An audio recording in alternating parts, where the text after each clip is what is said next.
Hi, I'm Yara Allaf. This is A Piece of Our Minds. Through the weeks of poetry, I decided to talk about disrespect. The first poem I chose to mimic is a funny poem called More About People by Ogden Nash. When people aren't asking questions, they're making suggestions. And when they're not doing one of those, they're either looking over your shoulder or stepping on your toes. And then, as if that weren't enough to annoy you, they employ you.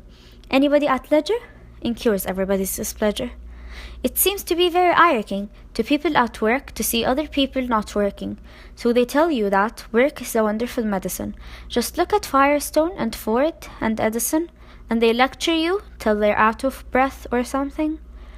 And then, if you don't scump, they starve you to death or something, all of which results in a nasty quirk, that if you don't want to work, you have to work to earn enough money so that you won't have to work. Frederick Ogden Nash is one of the most widely appreciated writers for light verse, as said in Poets.org, and he is well known for his humorous poetry. Nash uses a simple form of rhyme, and he uses some interesting vocabulary.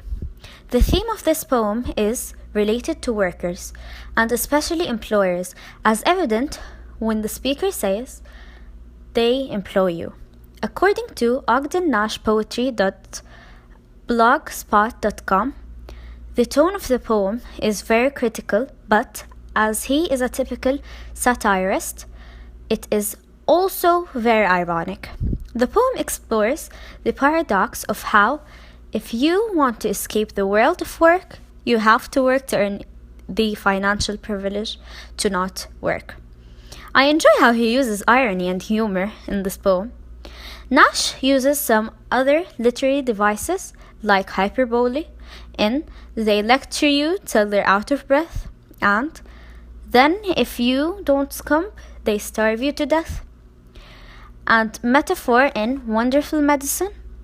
He uses a simple AABBCC rhyme scheme, but he has no set rhythm in the length of his lines, as said in ogdennashpoetry.blogspot.com. And now for my mimicked poem, Don't Be Like Them. When people aren't respecting everyone, they're hurting just about anyone. And when they do this, rude brutes, they're disrespectful to their roots.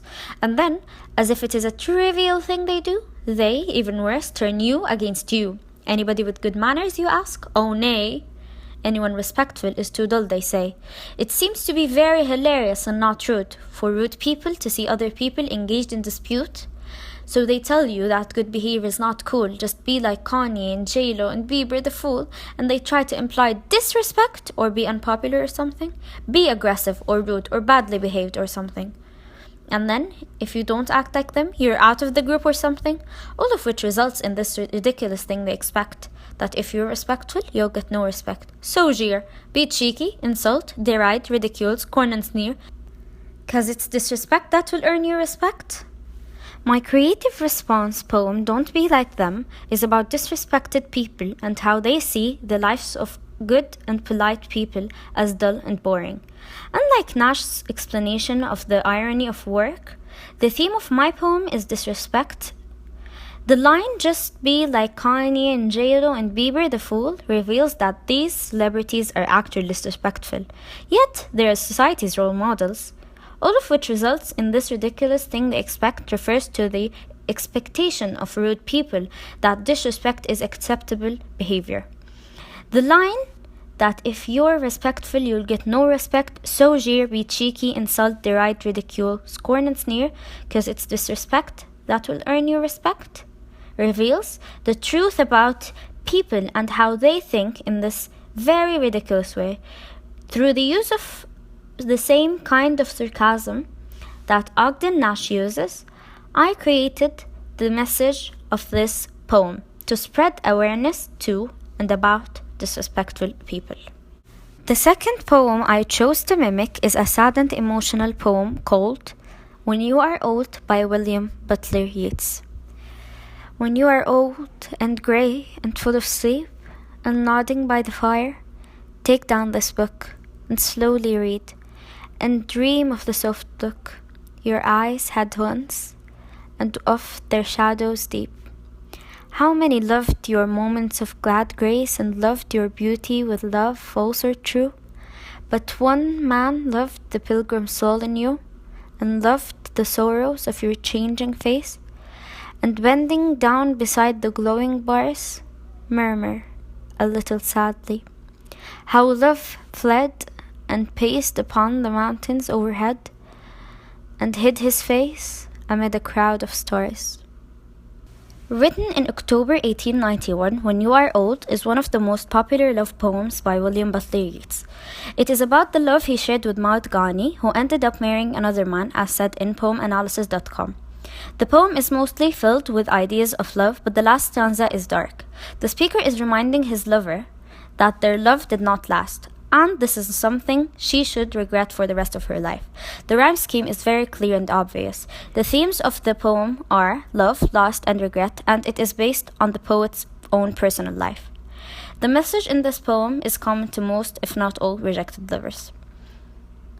The poem is set in a fixed form, written in iambic pentameter, with a predictable rhyme scheme that gives it its steady, pleasant rhythm. The literary devices in this poem include the alliteration in glad grace, the imagery in hid his face amid a crowd of stars, and the rhyme in its ABBA, CDDC, EFFE rhyming pattern. The poem is not very complex, and it flows smoothly through its simple rhyme scheme, creating a sad, thoughtful atmosphere. Yeats used more modern symbols and imagery in his poems, according to rhymingsnotes.com, and the tone of the poem is regretful and sad. And now for my mimicked poem, When You Are Rude. When you are rude and impolite and full of mockery, and in your prime standing proud and tall, slowly think, consider, and imagine the decline your soul had made, and ponder your crimes deeply. Who perceived your omission, spurns, snubs, and hardened heart, and despised your ugliness with resentment, less or more. There is only one thing you ignite, fond feelings of war. You disintegrate society into broken and damaged parts, and laying down beside the silent spirit that whispers very lonely, how the pained people lift and rushed upon the streets, feeling hurt, bereft, and left with wounds, weakened, and no more thought of visits. I wrote this poem in response to When You Are Old by William Butler Yeats. Yeats' poem is about his unrequited love to Ghani, but mine is about disrespectful people. I used a similar style to the Yeats poem and also mimicked its fixed rhyme scheme. The theme in Yeats' poem explores regret, and my poem theme is also regret.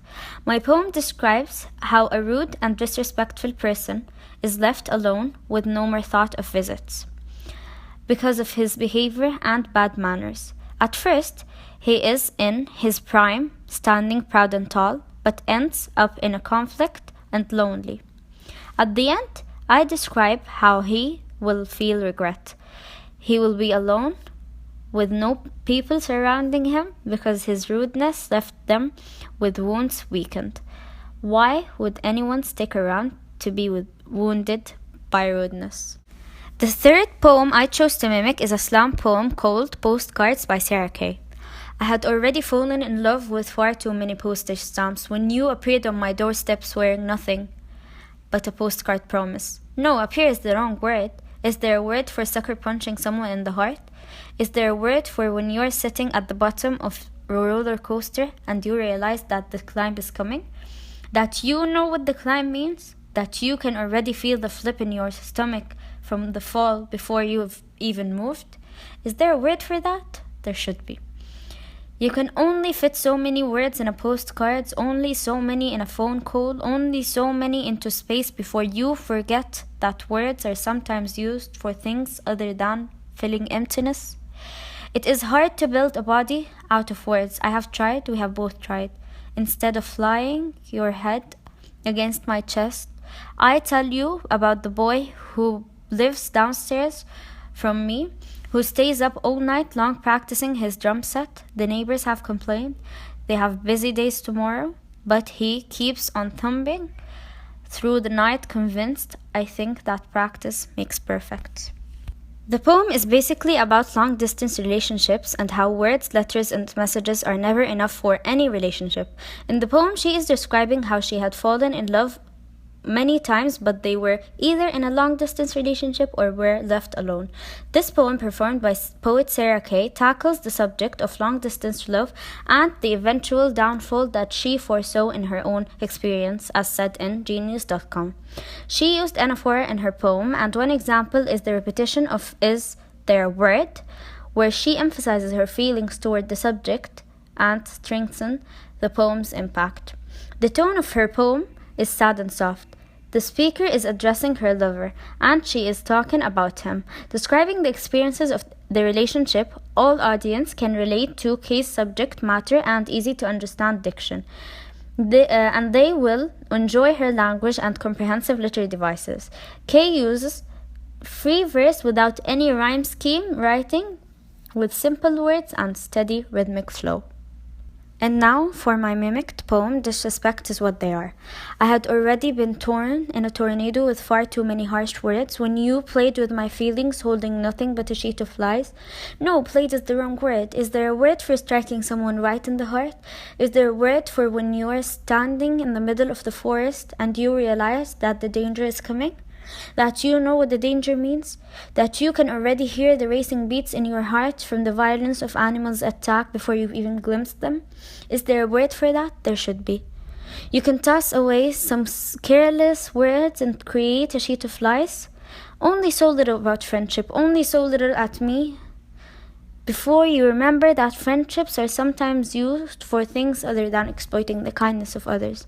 It is easy to break a heart with lies. You have broken, many have broken. Instead of wiping my painful tears, you stare at me from the other side of the room, doing nothing but teasing me, gossiping and giggling with the others about your betrayal. Even your teachers have complained. They have their days with you and know how to deal with you, but they keep on telling me they know that disrespect runs through your veins. I wrote this poem in response to Postcards by Sarah Kay. Kay's poem is about a long-distance relationship and the broken promises. Exploring how long-distance relationships are doomed and do not seem to last, my creative response poem mimics Kay's style and patterns, but is about disrespectful friends. My poem addresses the kind of friends who want to use you and mock you as their way of having fun. The theme of my poem is betrayal and broken friendship. At the end of my poem, the last line, that disrespect runs through your veins, this reveals that these individuals are well known for their disrespect, like it's in their DNA. I would like my poem to address that this negative behavior has become so common. It is like the new normal. Thank you so much for listening. I hope you enjoyed. Bye!